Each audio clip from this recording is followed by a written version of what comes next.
Hello जीजा जी, प्रणाम जीजा जी। खुश रहो साली जी, खुश रहो। जी रत बुझा दूध के दाम चान हो गल बानी, 5 साल बाद में बिना मिलले का चल जाई। का कह देलु साली जी, अइबो करम खइबो करम खियबो करम। हाँ जीजा जी, हम तो इहे चाहत रही।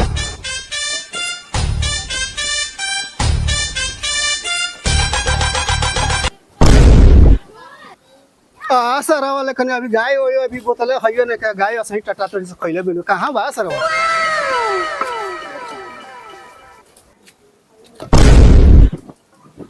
सर अब फोन पर लागल बा गाय खइले बिनु इथि भइल छटपटाटरी से ए सारे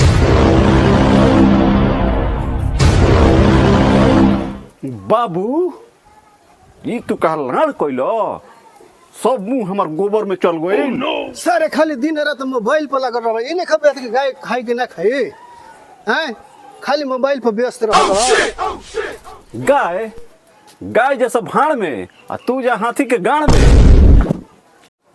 तू खियावा गाय के खाना आ हम चलनी सड़ुआ ना धरी हो जा जाए सारे न लाइके जमल बड़ा जो जहाँ जा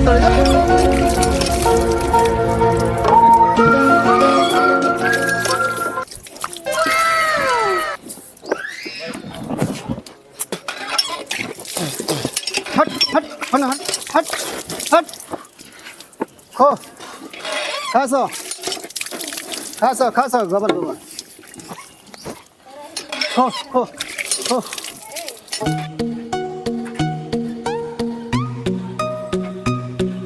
साला बड़ घाम कोइले बनू साला जाए के बुझाता के करिया हो जिम तो साली कोहन की जीजा जी चिन्हाते नहीं खो सुनला साढ़ू तहरा नहीं खे आवे जा तरी बरा साढ़ू भइना होइन तो साली से खूब मजा ले हबे बरा। चलो आगे वो दुकान लौकता तू सलिया खातिर ले ली भाई लइका पैसा होइन सब।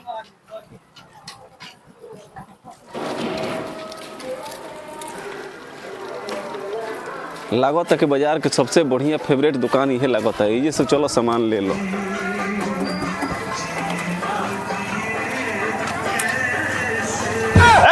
छुआ मत काले बा। अरे लेवे के बाद सिंघाड़ा मर दे। सिंगार ले के बाद छुआ तारे काहे का मर दे तो छू के देखी ना ना ऊपर से बोल तारे के जो कौन कहो तो जोन तारे के देता नहीं रोको तो नहीं सलिया फिर फोन को के पूछ लेवे दो का जाने का खा ले ऊपरे पसंद से ले जी। हेलो जीजा जी, प्रणाम जीजा जी। खुश रहो हम बाजार पर आ गइल बनी जाते नहीं कि तारा खातिर का ली ही सिंघाड़ा बा चौमिन बा छोला बा एगो लाम आइटम बा प्योर बोला ना तारा खातिर का ले ली। कितना रहुआ हमरा के मानी ले, हमरा के छोला समोसा ले ले हम हमारा पसंद के तो ले लेन, कुछ अपन पसंद के ले हम। ठीक बा हम ले लेतनी। ठीक बा ले लेतनी। ए भाई हो 6 गो समोसा आ 1 दर्जन होमे से पैक कर दो माना बन साली खातिर लेवे आइल बनी मर दे। हां तन बढ़िया आइटम में बढ़िया दी हो शिकायत वाला बात ना हो ना तब जानता रहो हमारे नाम है बबुआ बा। अच्छा हां तो माल सिंगाड़ा एक बार खा लिया नु हाँ। कहन कि हां एकदम खइले रही बाजार छोला एकदम बाजार के टॉप दुकान ही है। अच्छा जबरदस्त बनाई ने तो एक खाली खिया देबो तो बार हम साली खातिर तोहरे बीर से ले जाई शिकायत वाला बात मत करियो। लमका एकदम फोफी एकदम तारे एकदम छाट एकदम पियर देतनी। हां ठीक बा अच्छा नु एकदम आराम से एकदम खइयो आ खिया एकदम दबा के। ठीक बा भाई। हां लहई एकदम आ 2 प्लेट छोला पैक करत नहीं। ठीक बा आ छोलो लेके जाइए तब खिया मंचूरियन खिया ठीक बा तब तारा बुझाई के हां कितना बढ़िया लागत है। ठीक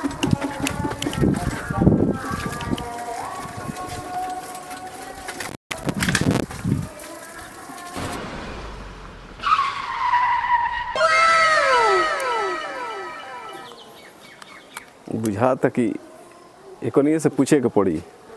ए भाई लोग ओई देखो ई पहले कौन मतलब ब्लैक बोलावत सरवा हो बुझाता कि जामुन से निकोल के आइल चलो देख कहाँ है भाई। हे भाई झाबर भाई के घरवा जाना तो लोग केने बा झाबर भाई। हाँ झाबर भाई के चिन्ह तरह का हम नहीं तू जाना तो रहो छापारा के घर हो जाना तनी कहाँ बा आगवा जई होन आ सुलिंगवा से दोहिने घूम जी होन आ फुलकी आगवा जी होनु तो बोल की झुक जावा अंगे पास बा लांगड़ा आम के गाछ होला रे हो ई लांगड़ा आम के गाछ ओ होला सॉरी सॉरी हो लगाना आम के गाछ रउआ सुनी हाँ ये से सीधे जाई ठीक आ जाके दाहिने मुड़ के ठीक। आ देखम तो एगो दुआर मिली बहुत बड़ा ठीक आ उजे एगो आम के पेड़ बा ठीक बा लांगड़ा आम के पेड़ ठीक बा, उहे है झाबर के घर हाँ ठीक बा भाई ठीक बा भाई और कोनो सेवा ना ना हम पहुंच जाइम अब पहुंचे नो हाँ, हाँ, पहुंच तो जाइम। सीधे रास्ता धरी हाँ ठीक बा अब भागी ठीक बा अरे भाई जी हाँ बारे वो भरपूर लगा तनी से कौन कुछ खास रिश्ता बा का सड़ुआना हो हमार शुरुआना हो हाँ साली से मिल जतनी का हाँ जाई मजा ली जाई ठीक, हमनी ठीक। को हो जाइए हई ठीक बा चल पहुंचा दी का ना ना हम चल जाइम भाई ए भैया हाँ अरे साली खातिर ले ले बनी का बा स्पेशल सामान बा का हाँ। का फूफी बा मुटका चलो चलो हमने की छोड़ा जाई दबा जाई ठीक बा भाई ठीक बा चल के लागल जो बुझा तक कि अब आइए गुल बनी हुए आम के गाछ लौकता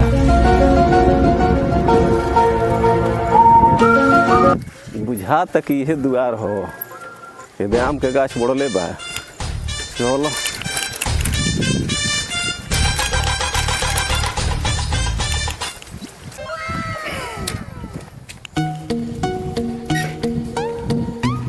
तो इज्जत आइए गो नहीं बुझाते नहीं कि दुआरवा कौन हो रोको तनी फोन लगा के पूछे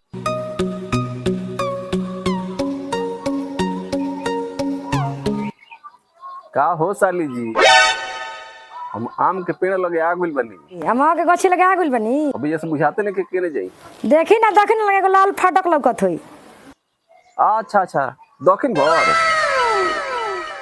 हाँ लाल फाटक लौकता उहे हो तो बस हम आइए गइल बनी ठीक बा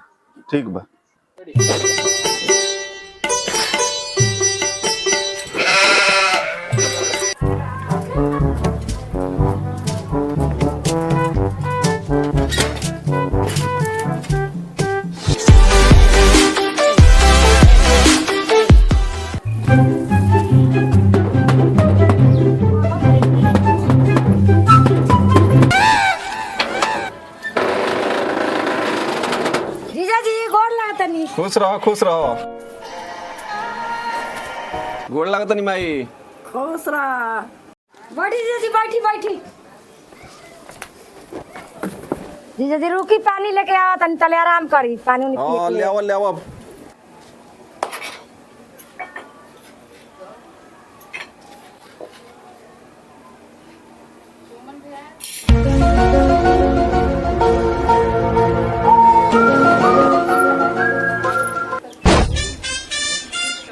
लिपि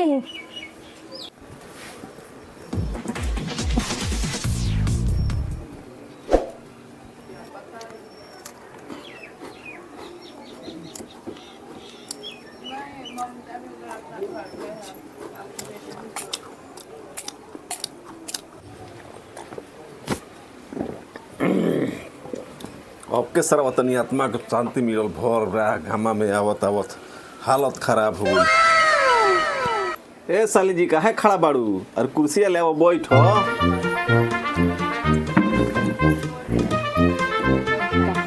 कहीं है जीजा जी समाचार समाचार ठीक बा अपने सुनाओ ठीक बाड़ू लोग नु ठीक बा हमनियो के बाल बच्चा सब कोई ठीक बा का जीजा जी हमारा खातिर लगी कुछ ले आई ले आह दादा ये का कहलू तारा खातिर छोला समोसा ले बनी अपना पसंद से ले बनी हुई फूफी आई हो जीजा जी कितना हमरा के मानीला मानिला ना तारा कम छोड़ हम कहूँ जिंदगी में मम्मी मम्मी ये क्या है? अरे ई तोर बड़का मौसा हमनी मम्मी है मौसा तो गोर बना तो करिया बड़ा जाना तारे बेटा धुआं के कंपनी में काम करत करत करिया हो गई न तो एक जमाना में हमहू गोरे रही मम्मी ये चमकिया में का है? ये नु तार मौसा लेला हमारा खातिर मौसा मौसा हमारे खातिर कुछ ना लेके ला। आह बेटा तोरा खातिर तो भुला गई नी। रोक रोक रोक पहले 20 गो रुपया जो कुरकुरा किन के खा ली है जा। चलो इहो एगो लड़का रहे तो एकरो को भेजिए देनी। अब साली जो खूब हंसी मजाक झूम के हुई साड़ू भाई हल ही नहीं इसे कितना हमरा के रहुआ मानी ना रुकी आज अपने हाथ से हमरा के खिया देते नी।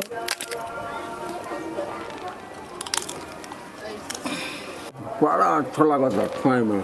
हमारो श्रद्धा बड़ी बानू कि हम तार का अपना हाथे खियती बाकी रैजा ना खिया। तब कहाँ खियाई यही जा ना खियम तो होटल में रहुओ गजब हमरा के मानी लानू जीजा जी। बहुत मानी लना कितना दिन पर हम आइल बनी।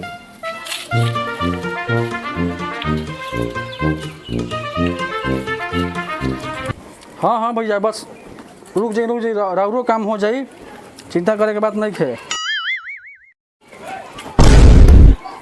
अरे पैसा कहाँ से रे? खात तो बढ़ले बाड़े आ पेट पर लटकैल हूँ बाड़े। वो मौसा आइल बड़ा नुंगे 20 गो रुपया देला। का मौसा आइल बा? चल चल चल चल चल।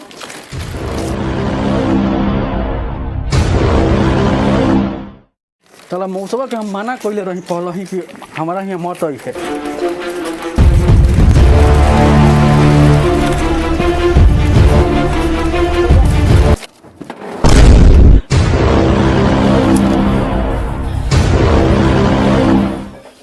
आई आई साड़ू भाई आई रोवे इंतजार करत नहीं महाराज कितना लेट कर देनी है। आई एकदम चुप रह साड़ू, बोलबा तो तार जबान खींच लेम। का बोल साड़ू कहे आता खिसी आता नहीं महाराज। खिसिया गई नी अभी कहते बड़ा जुबान खींच के हाथ में धरा देम। तारा के पलही चेतवले रहिनो कि कान खोल के सुन ला साड़ू, तारा नहीं खियावे के आ सड़ुआना ना तो हमारा नहीं चलावे के। जल्दी यहाँ से भाग जाना दोसरे होई। ठीक बा हम जा तनी जल्दी जा हिंगा के तुम तारा मत तारा फोन गोई करब। फोन भागना तो मारम लाग से।